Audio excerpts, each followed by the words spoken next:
Yo, what's happening again, my people?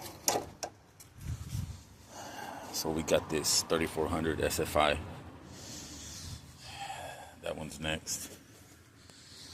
So there's a little process of pulling off this air box right here. Air filter. We're gonna clean that up right now, but the main thing that we're looking at is, if you could see down there, that starter right there. So this is a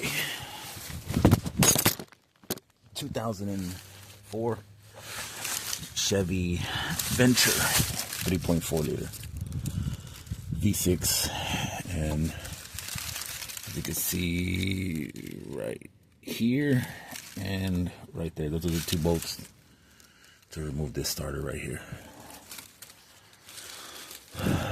So then once we get it down here, we got more playroom to remove that one, which is looks like a 12, and the other one looks like an 8 mil.